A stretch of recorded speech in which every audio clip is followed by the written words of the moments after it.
which I agree with. But Mark, we've spoken about voter suppression. Don't you think there's a deliberate attempt to discourage people from registering or voting in order to ensure that the status quo remains the same? Because, for instance, if you notice, from INEC to the political parties, nobody is telling anybody to go and register to vote. We the people are the ones advising ourselves to go and vote to choose. Don't you think this is a deliberate attempt to maintain status quo? Because XYZ feels he already has his 15 to 13 million supporters.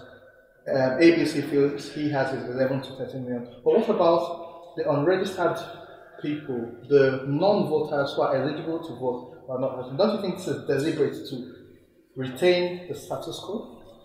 To be honest, I don't know if it's deliberate or not. But yes, there's that lack of effort to get people to register. So I'm not going to conspiracy theories here. No, but it's the obvious case. Nothing is being done. Have you? Who is telling people to vote? Has INEC told anybody to go and register to vote lately? How much? No, but I also think it's an opportunity for, as you and I are doing it, for groups to also organize and push people to do it. And for example, again, using our benchmark. In the States, for example, it's not the electoral body that registers people, it's mostly CSOs and NGOs and youth groups and the rest. So in as much as yes, INEC is not pushing people to go out and register, it's an opportunity for people, for individuals and organizations to push people in that direction and get people to go and register and get them to go and vote. Well, okay, I think regional voting. So for instance, if you register in Abuja, you register in Jabi, you can only vote in Jabi. You cannot go back to your state to vote because of where you registered. You cannot go to another place to register. So let's say you registered close to your office. On the election day, movement is restricted. So you are stuck to vote for people you may not really give a damn about.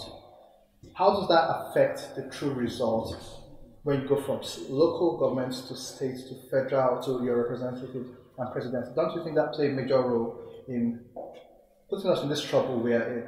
Yeah, I mean, for instance, when you look at Lagos as a case in point, I mean, Lagos is the largest voter population for Nigeria, but in the results it doesn't reflect that. I mean, Lagos has more registered voters, probably Kano is next to that. But Lagos, until the last elections, wouldn't even hit 30% turnout. And it has something to do with, the nature that you just described. Some people register close to work because it was compulsive at some point.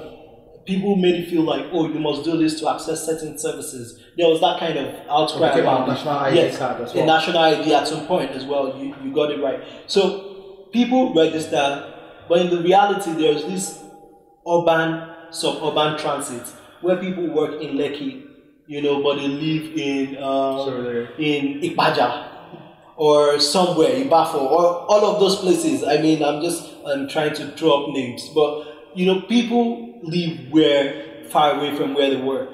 And one of the things that is important, and which I hoped for, because when there was a conversation, about the electronic systems and the technology-powered systems, the card readers and all of those things, I thought that was a capability that should have been embedded, where if you're registered within a certain geographic location, you should be able to vote from anywhere. So your biometric features authenticate you and you just vote. And I mean, we need a lot of technology in this process. I mean, first for election integrity, the same systems that accredit you, that makes you eligible to vote, should let you vote, and should count it. Otherwise, it's just a jamboree. Yes, I think that the system has even messed up the electoral system a bit, because the courts don't even uphold its constitutionality. They say, oh, the card readers are not part of the Electoral Act. So I think we need to really rethink and have a serious dialogue about the role technology is going to play in our elections. And I'm totally for electronic voting from anywhere. I mean, we can't start to talk about absentee ballots at this point, because it's going to throw up a lot of things. And another interesting proposal that has come to my mind, which I thought about, was to ensure that the voting process is truly representative. We should vote on weekdays. Or we should even have a week of voting, or 2 days or 3 days of So voting. doesn't that give enough time to manipulate the Yeah, results? if we have the technology system, then it's just simply a matter of counting and all of that. And the campaign embargoes should still remain in place and stuff like that. But I think the more important thing is we need to make elections easy for everybody to vote. Otherwise, it's a mockery of our democracy. So one of the proposals, I think, is to expand the capabilities and really strengthen the technology around our elections. And also, I don't see the need, for people not to move around on election day. I think people it's disenfranchising yes, the people. a work day thing would actually help. Okay, so Mark,